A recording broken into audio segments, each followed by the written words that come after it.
Leitura da carta de Paulo aos Colossenses, capítulo 2, versículos 6 e 7. Capítulo 2 de Colossenses começa com Paulo advertindo esses crentes desta cidade sobre o perigo dos falsos mestres.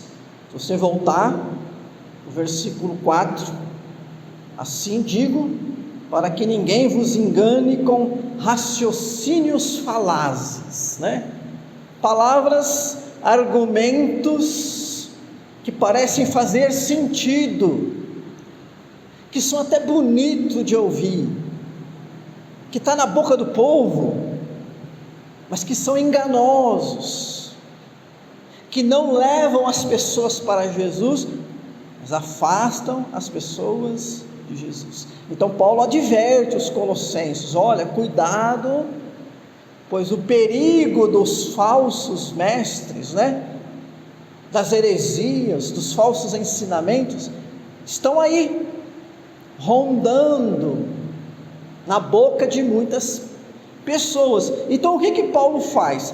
Paulo chama os colossenses para o ouvir tão somente.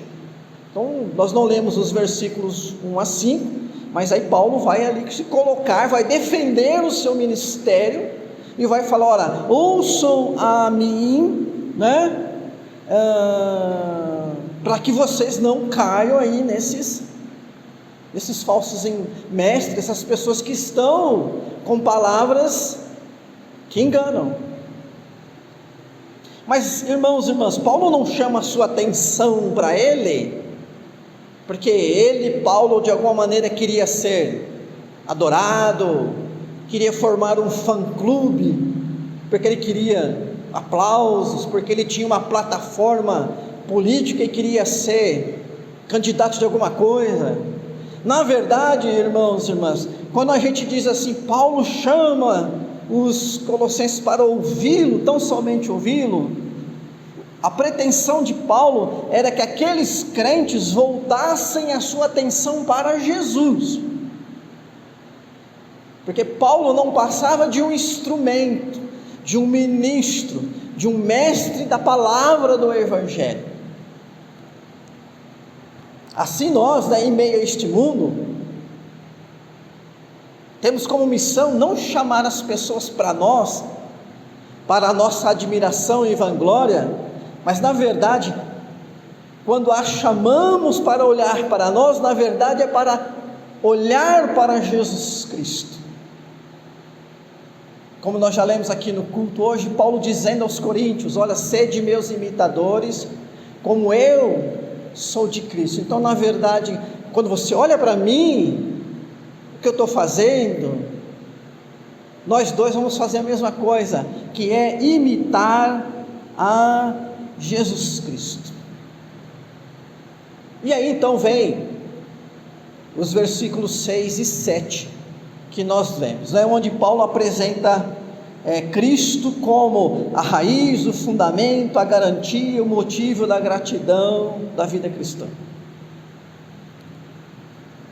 Então, irmãos e irmãs, note que Paulo, ao falar de Cristo, nesses dois versículos, ele também fala dos fiéis, dos crentes, dos cristãos, o que nos leva a entender nesta palavra e nas escrituras em geral, que há uma relação, uma inter-relação, uma relação íntima entre Cristo e o cristão, entre Cristo e o cristão, A minha vida, a sua vida enquanto cristãos está intimamente relacionado a Cristo.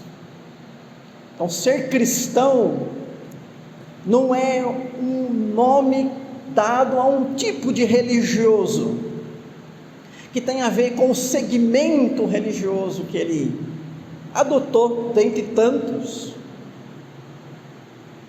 Ser cristão indica alguém que tem uma relação íntima com Cristo, com Jesus Cristo, né? Como recebestes a Jesus Cristo, então, como vocês têm aí Jesus Cristo, a gente pode dizer assim, né? Você tem Jesus? Muitas vezes a gente usa esse termo, né? Você tem Jesus, ou você recebeu a Jesus, ou seja, como Jesus está presente aí na sua vida, como Cristo está aí em você, como você é de Cristo, então, diz Paulo lá no final do 6, andai nele, ou vivam uma vida conforme Jesus Cristo, né? Recebeu a Cristo, ande como Cristo. Então, diante da ameaça, dos perigos, dos falsos ensinamentos, Paulo chama a atenção dos colossenses para Cristo, e ao chamar a atenção dos colossenses para Cristo, ele fala não só de Cristo, mas fala da vida destes cristãos também. Daí vem o tema da nossa mensagem, né? Como é a vida daquele que tem a Cristo. Poderíamos também dizer de uma maneira diferente, como é o andar daquele que recebeu a Jesus Cristo. E andar aqui, não no sentido literal dos nossos passos com essas pernas que temos, da graça de Deus, mas é andar no sentido de viver, caminhar neste mundo. Como é que deve ser a nossa vida? Nós que recebemos a Jesus Cristo e que também hoje, como naquele tempo, vivemos em meio a perigos, cujo propósito dos que estão por trás desses perigos é nos afastar justamente de Jesus Cristo. Então, olhando para o versículo 7, queridos irmãos e irmãs, de uma maneira muito clara, nós encontramos ali 4 condições, 4 características ou 4 marcas próprias da vida de quem tem a Cristo, de quem recebeu a Jesus Cristo, né?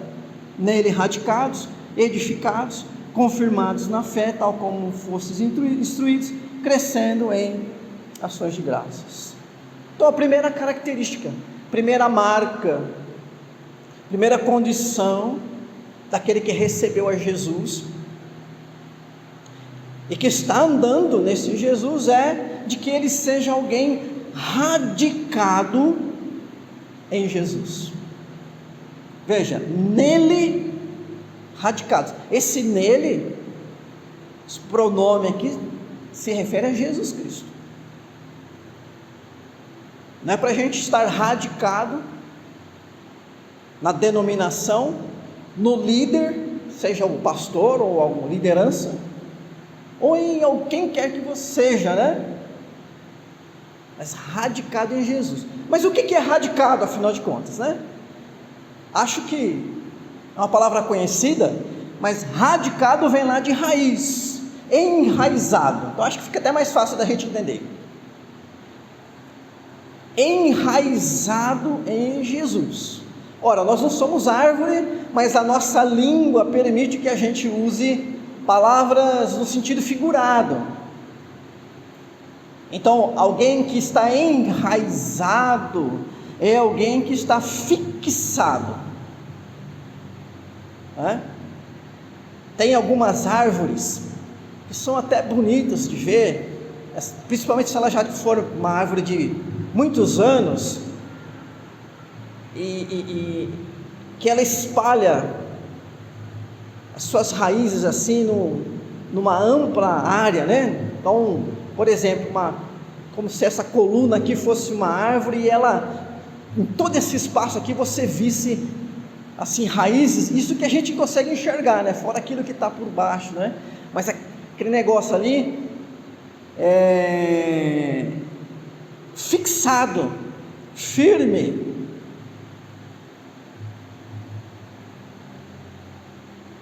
Pode bater aquele vento, aquela tempestade, mas a raiz está ali, né? Então, o apóstolo Paulo nos exorta a esse tipo de vida, a andar enraizado, né? Firme em Jesus. Então, lembrando que o contexto aqui é o combate às heresias. Heresias, palavras enganosas. Sempre o propósito dessas heresias, ou das pessoas por trás, né, dessas enganações, falsidades, erros, tem como propósito nos desviar de uma fé verdadeira, de um conhecimento verdadeiro a respeito de Jesus Cristo. Então, estar enraizado aqui em Jesus, nesse contexto, significa, né, estar verdadeiramente firme na pessoa e no ensino de Jesus. Naquilo que ele ensinou, nas palavras de Jesus, as palavras de Deus. Não se desviar de Cristo e dos seus ensinamentos, mas nele permanecer enraizado, firme, de tal modo que quando bater ventos que queiram nos afastar de Jesus, a gente continue firme nele. E hoje, sempre foi assim, mas vamos falar do hoje, que nós estamos vivendo hoje. Hoje, irmãos e irmãs, nós temos tantos ventos contrários, ventos doutrinários, sim, mas também nós temos uma série de ensinamentos presentes na nossa sociedade, na nossa cultura, que querem nos afastar de Jesus Cristo, da autenticidade da palavra de Jesus. Nós vivemos um tempo de relativismo da verdade, relativismo da moral, vivemos um tempo da contingência da condição humana, onde as pessoas estão dizendo: seja quem você quer ser, faça as suas escolhas e construa a sua vida, não tem princípio, não tem fim, o que existe são apenas as suas escolhas, pois você é uma pessoa livre.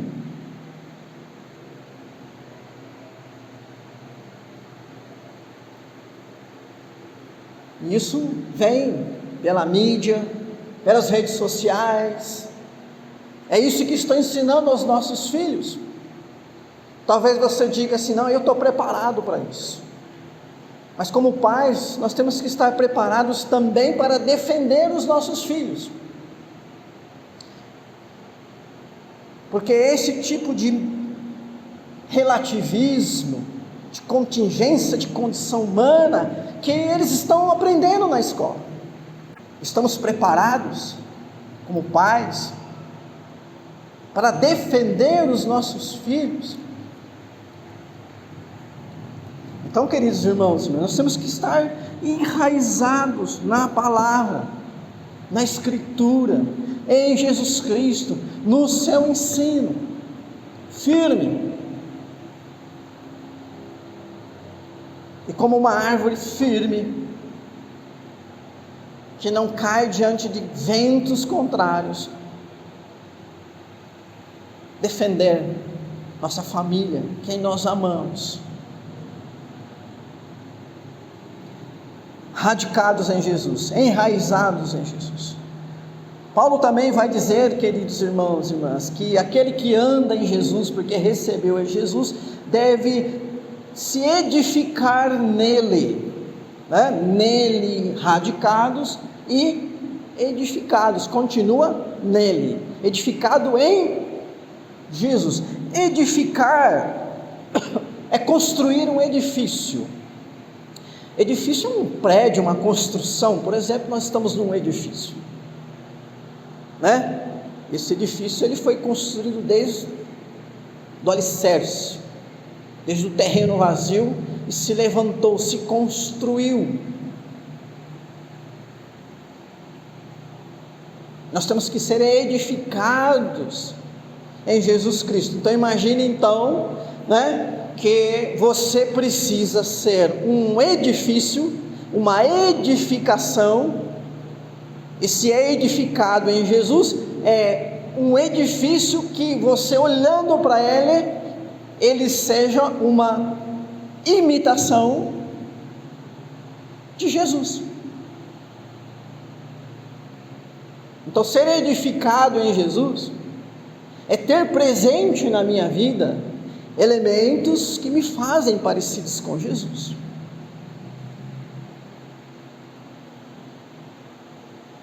Como é que isso acontece? Acontece através de um processo de maturidade, um processo de crescimento. Edificação é construir um edifício. Então você, né, está a cada dia que vai aprendendo, que vai passando por experiências, que vai olhando para Jesus Cristo e vai colocando em prática os ensinamentos de Jesus, vai construindo a sua vida, edificando a sua vida segundo um modelo. E aqui, queridos, nós percebemos a diferença daquilo que o mundo ensina como contingência da condição humana, que eu falei agora há pouco. O ensino do mundo é: faça da sua vida o que você quer, o que está bem aí no seu coração. Faça da sua vida o que te faz feliz. Você não precisa prestar conta para ninguém. Você não precisa se importar com o que os outros dizem. Importa que você esteja, né, ao olhar para si, satisfeito consigo mesmo. E se não está bom? E se um dia você enjoar disso? Se essa sua identidade te cansar, começa outra e faz outra, porque não há um parâmetro. Mas nós estamos sendo ensinados aqui, queridos irmãos e irmãs, a ser edificados em Jesus, a crescer na nossa aparência de Jesus Cristo, a olhar para um modelo.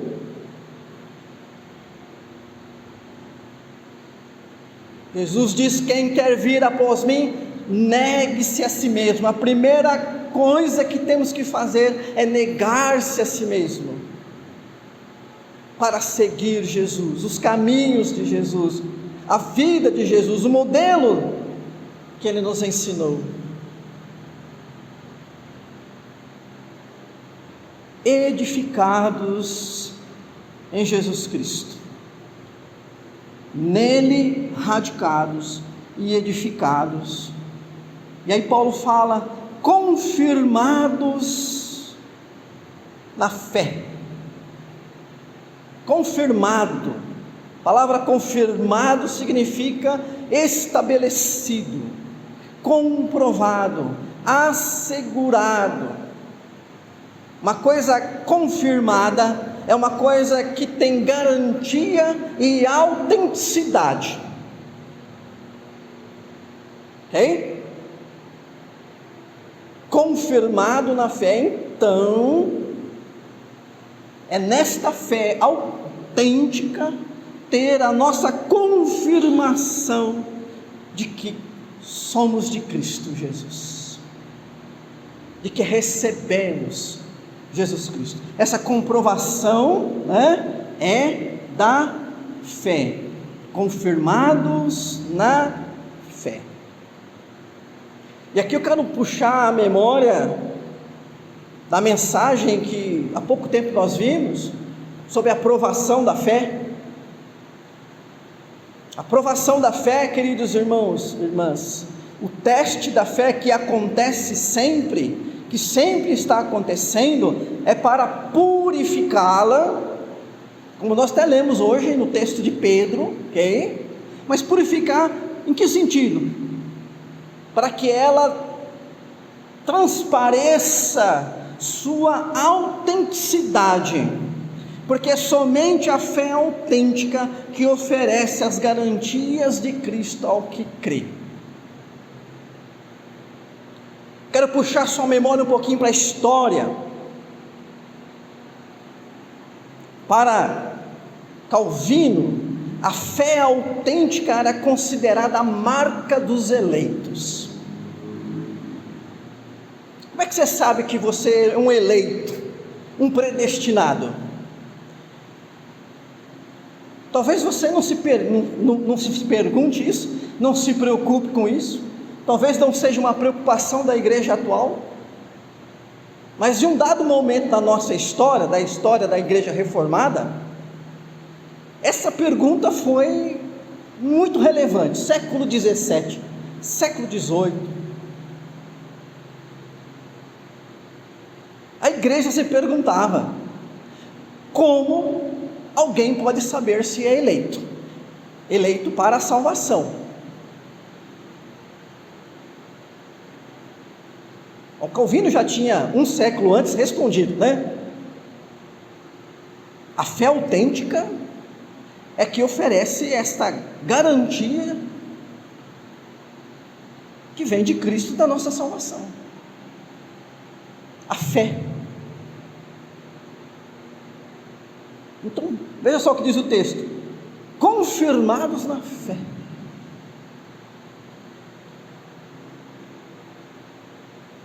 Essa convicção da fé autêntica.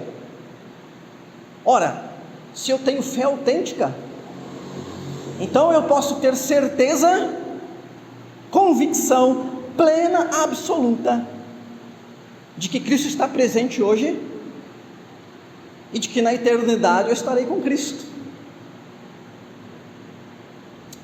Não me resta dúvida, esta é a minha certeza. Você tem essa certeza da salvação? Mas por que você tem essa certeza? Talvez você diga: porque eu tenho certeza de que a minha fé é autêntica. Amém? Que assim seja. Teve uma época da história da igreja, dos nossos irmãos puritanos, que ao invés de eles olharem para a fé autêntica, procurarem a fé autêntica, para eles a marca dos eleitos era de uma vida rigorosa de santificação e a ética do trabalho. Ou seja, à medida que eu trabalho, me torno próspero, isso mostra que eu sou um eleito.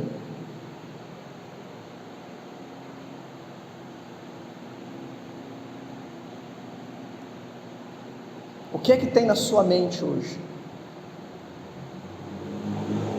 De onde você tira a sua garantia, a sua certeza da vida eterna? Mas esta fé autêntica, irmãos e irmãs, é aquela fé provada. E Pedro fala lá da provação do fogo. A prova de fogo. A prova de fogo é justamente para que manifeste-se a autenticidade da nossa fé. Nós usamos a palavra prova de fogo, né, a expressão prova de fogo no sentido no sentido figurado, né? Nossa, estou passando por uma prova de fogo. Isso é no sentido figurado, não é isso? Mas no período da igreja medieval, eles levavam isso ao pé da letra. Então chegava alguém que escrevia alguma coisa, um livro, falando: olha, aqui está a verdade. E chegava outro que escreveu um outro livro diferente daquele e falava: aqui está a verdade. Então os inquisidores, né, aquele que a igreja havia estabelecido como os inquisidores, eles faziam o seguinte: acende o fogo e joga os dois livros. Aquele que não queimar é porque está ensinando a verdade.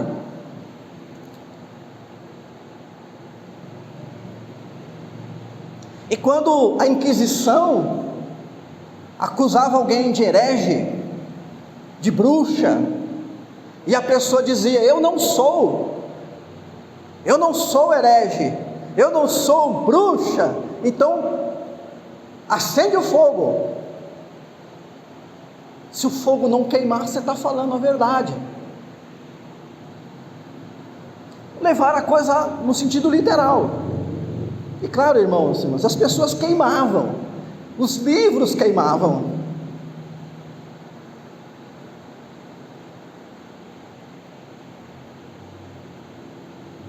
Mas a verdade não é queimada pelo fogo, a verdade não é destruída por um fogo qualquer.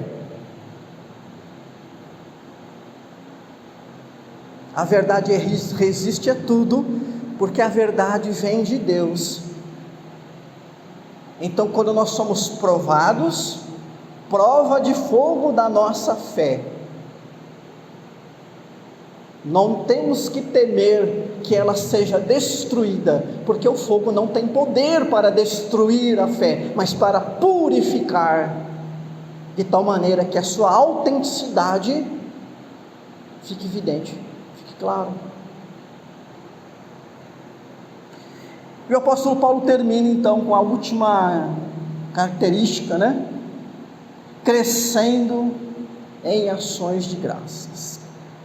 Quantos e quantos lugares a Bíblia não coloca como uma marca fundamental do cristão, da fé autêntica, a gratidão? A gratidão é um dos principais frutos da fé, sem dúvida a marca do verdadeiro crente. A gratidão, a verdadeira gratidão a Cristo, ela nos leva a viver uma vida cristocêntrica, ou seja, uma vida voltada totalmente para Jesus e que depende totalmente de Jesus e que reconhece isso em todas as coisas. Tudo tem a ver com o que Jesus tem feito. Portanto, eu estou grato e dou graças em todas as coisas. 1 Tessalonicenses 5,18. Em tudo dai graças. Como é que alguém pode pedir para se dar graças em tudo? É porque está sendo pedido, está sendo dado aqui um mandamento de gratidão em todas as coisas, para pessoas que estão centralizadas em Jesus Cristo, focadas nele, voltadas para ele, e dele recebendo e reconhecendo que dele tem vindo todas as coisas. Por isso a gratidão. A gratidão. Crescendo em ações de graças. Isso significa que a gente pode melhorar nesse quesito, não é? Isso significa que a gente pode ser mais grato do que nós já somos.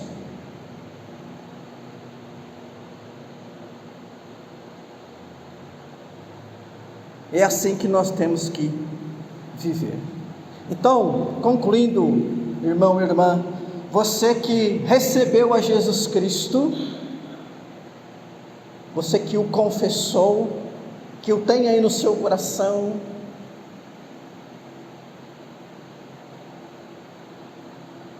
você deve andar nele. Isso significa que você deve estar enraizado, radicado em Jesus, edificado como Jesus, confirmado na fé em Jesus Cristo, crescendo em ações de graça.